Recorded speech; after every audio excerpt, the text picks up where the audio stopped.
سیدھا سیدھا لگتا ہے کہ پی ٹی آئی کو جہاں کہیں ریلیکسیشن ملی, جہاں کہیں اتنا سا بھی ریلیف مل گیا کہ عمران خان کی رہائی ہو جائے, تو پھر ہماری حکومت تو اسی دن ختم ہو جائے گی. اور اس دن فواد چودھری صاحب نے بھی کاشف عباسی صاحب کے شو میں یہ بات کہی کہ رانا ثناء اللہ صاحب کے حوالے سے وہ یہ بات کر رہے تھے کہ آپ سمجھتے ہیں کہ ہم جو تلوار ہے وہ عمران خان کے ہاتھ میں دے دیں اور وہ ہمیں ذبح کر دے. تو کیونکہ اگر اس کے بعد ان کے مطالبات مانتے ہوئے بات الیکشن تک جاتی ہے تو پھر تو وہ آرام سے 2/3 میجورٹی حاصل کر لیں گے, تو اس کا پھر کیا مطلب ہوا, تو ہم یہ کیوں کریں. اب سمپل سی بات ہے نا, جب آپ کو اتنا کلیئر پتا ہو کہ بھائی اس کی آپ ایک بھی بات مان لیں, یعنی اگر آپ صرف اس کی رہائی کر دیں تو آپ کو پتا ہے کہ جو اس کا استقبال ہونا ہے, جیسے اس نے باہر آنا ہے, آپ کے لیے حکومت سنبھالنی مشکل ہو جانی ہے. جیسے وہ ظاہر فری ہوگا تو انٹرنیشنل میڈیا کو انگیج کرے گا, جیسے وہ یہاں پر لوگ اس کو رسپانس کریں گے. اب تو وہ کچھ اور بن چکا ہے 1.5 سال کی جیل کاٹ کر.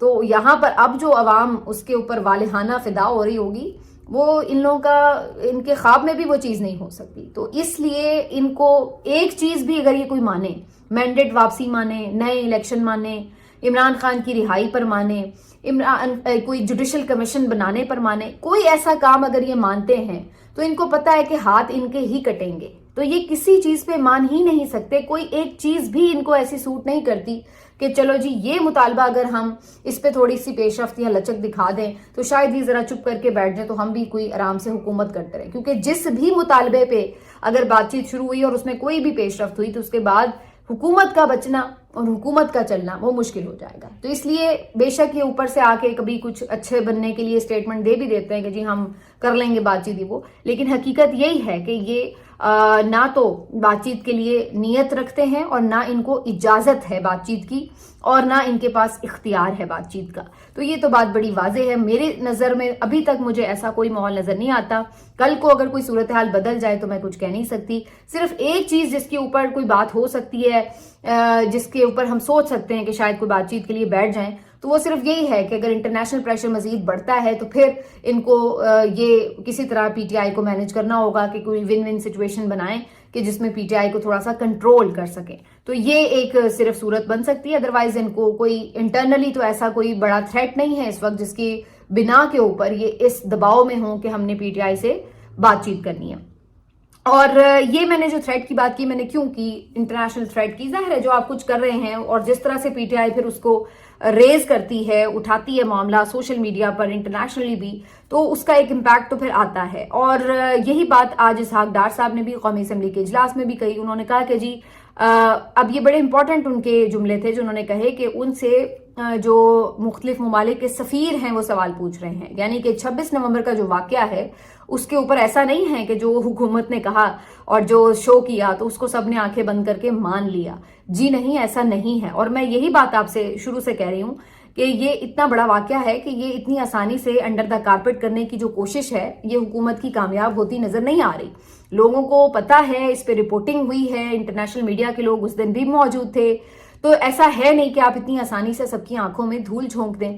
تو اب ان سے سوال جواب ہو رہے ہیں اور ٹھیک ٹھاک ہو رہے ہیں. اور اسحاق ڈار صاحب نے آج اس کی باقاعدہ تصدیق کر دی ہے کہ ان سے پوچھا گیا ہے, اور کیونکہ وہ فارن منسٹر بھی ہیں, نائب وزیر اعظم بھی ہیں, تو ان سے اگر یہ سوالات ہو رہے ہیں تو اس کا مطلب ہے کہ انہیں کچھ جواب دینے پڑ رہے ہیں. اسی لیے آج وہ قومی اسمبلی میں اس کا ذکر بھی کر رہے تھے.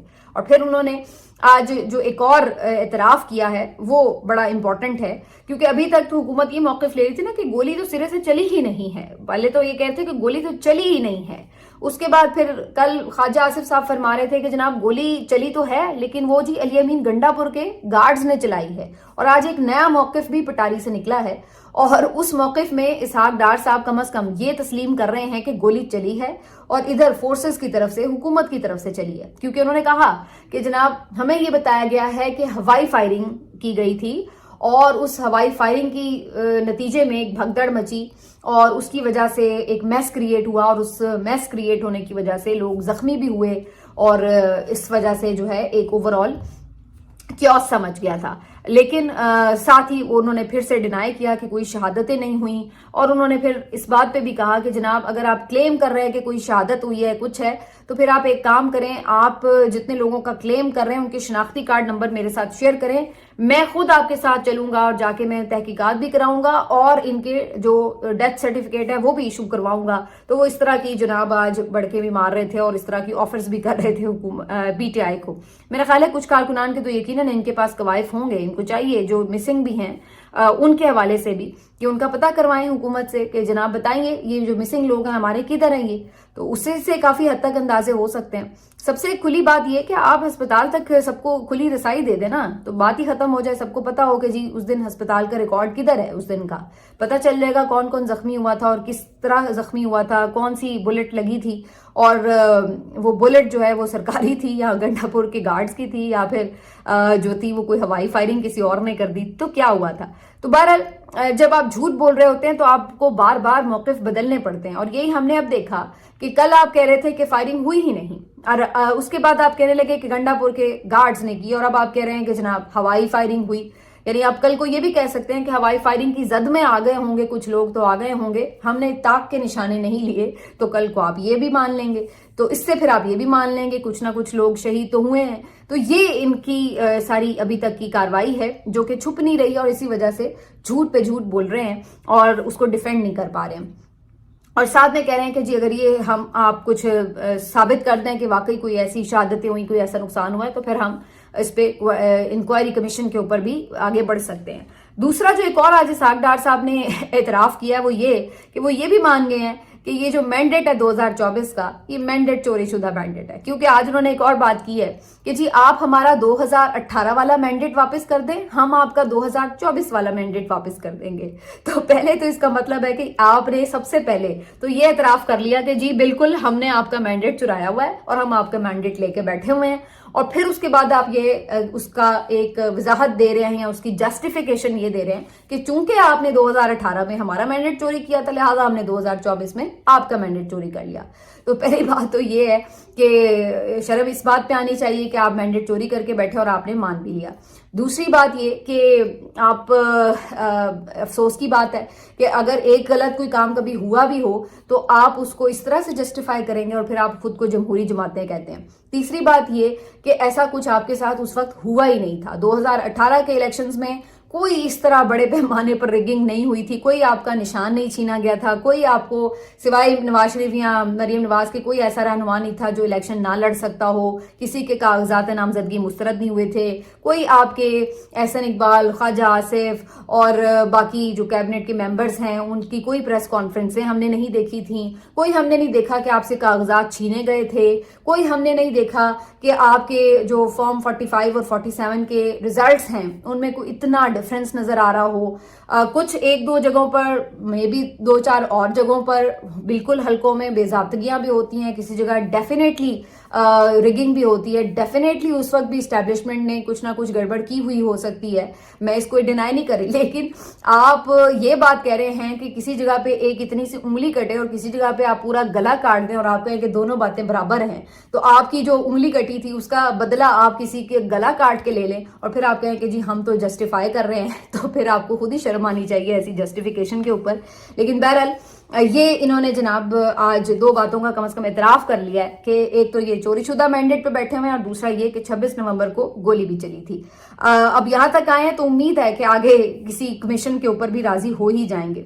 بہرحال جی یہ سب چیزیں اپنی جگہ، لیکن دوسری طرف فیصل واوڈا صاحب بھی ملاقاتیں کر رہے ہیں اور ابھی بھی ان کی کوشش ہے کہ جناب کوئی بات چیت کسی طرف لگ جائے. لیکن اس کے ساتھ ساتھ بشرا بی بی صاحبہ پہ جو ان کے اٹیکس ہیں اور اس کے بعد اس کو جوڑ رہے ہیں وہ فیض حمید صاحب کی کاروائیوں سے بھی، تو وہ ایک یہ لنک ڈیولپ کر رہے ہیں کہ کسی طرح پریشر بھی ڈالا جائے تاکہ پی ٹی آئی کو کسی بیک فٹ پہ لے جا کے وہاں پہ کوئی بات ان سے منوائی جا سکے. لیکن فی الحال ایسی کوئی امید ان کی پوری ہوتی ہوئی نظر نہیں آ رہی.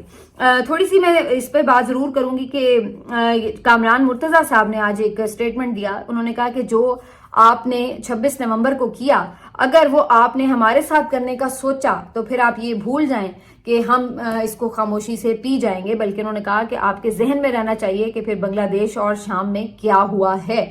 تو یہ ایک سیریس سٹیٹمنٹ ہے جو ان کی طرف سے آیا ہے. اور میں یہ سوچ رہی تھی کہ اگر ایسی کوئی بات پی ٹی آئی کی طرف سے آئی ہو تو آپ سوچیں کہ یہ پھر فوری طور پر کیسے ان کو اینٹی اسٹیٹ، دہشت گرد اور انتشاری ٹولہ اور فتنہ فساد والی پارٹی اور کیا کیا کچھ کہہ رہے ہوتے ہیں. تو یہ بیسکلی جب مولانا صاحب اپنا مسل دکھاتے ہیں تو یہ پھر مولانا کرتے ہیں، ان کے گھر پہ آگے پیچھے بھی پھرتے ہیں.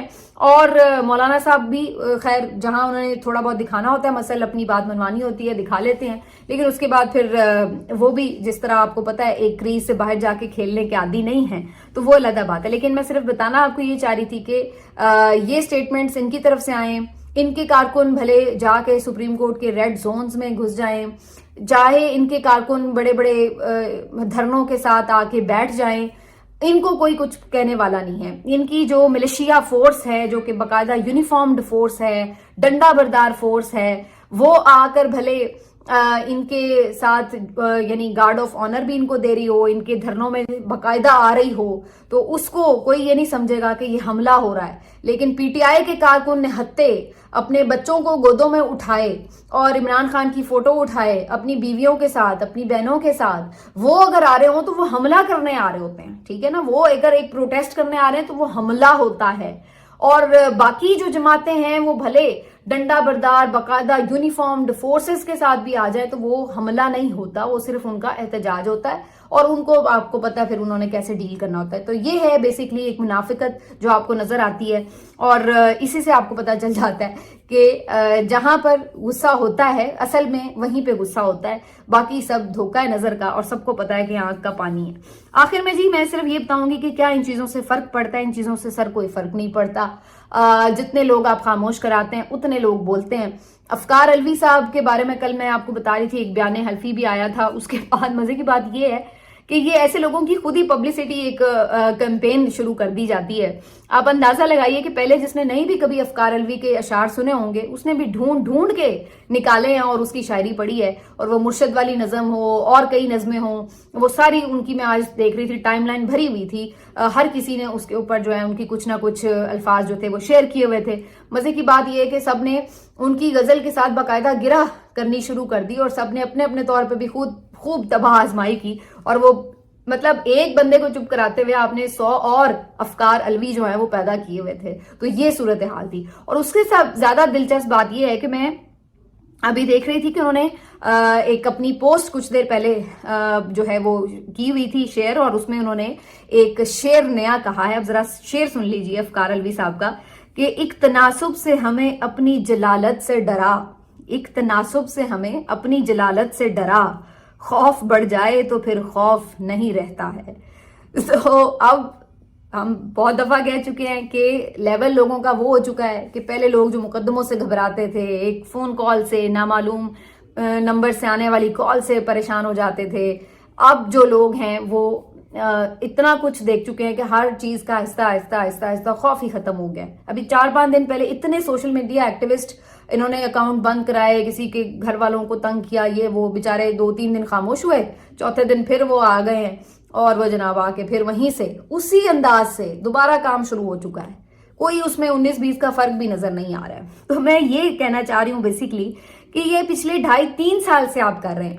خدارا آپ یہ سوچ لیجئے کہ اس کا کیا اثر ہوا ہے. جس کو ایک کو چپ کرایا تو 10 اور بولنے لگ گئے، تو پھر فائدہ کیا ہوا ہے؟ تو میں یہ کہہ رہی ہوں کہ پھر آپ کو پتا ہے کہ ایک پالیسی ہے، اس پہ کوئی اثر فائدہ ہونے کے بجائے الٹا وہ اس سے نقصان ہو رہا ہے. اس نے وہ ریزلٹس نہیں دیے، پھر بھی وہی پالیسی کو بار بار دہرانے کا کیا فائدہ ہے؟ یہ بات میری سمجھ سے بالکل باہر ہے کہ کس طرح دبانے سے کوئی یا تو اس کا کوئی پروڈکٹیو چیز ہو رہی ہے، کوئی امپریشن بدل گیا، لوگوں کی رائے بدل گئی، یا کوئی ایک یعنی بالکل چینج آ گیا اور سکون ہو گیا، کوئی بات ہی نہیں اب کر رہا. تو کچھ تو آپ کو اس کا حاصل حصول ہو تو بات سمجھ میں آتی ہے. ہو کیا رہا ہے؟ ہوا یہ ہے کہ سب اسی طرح بول رہے ہیں. اگر کوئی ایک آدھ چپ کر جاتا ہے تو 10 اور بولنے لگتے ہیں. لیکن یہ ساری چیزیں جو ہیں یہ لا حاصل ہیں. ملتے ہیں آپ سے اگلے ویلاگ میں. اپنا خیال رکھیے. اللہ حافظ.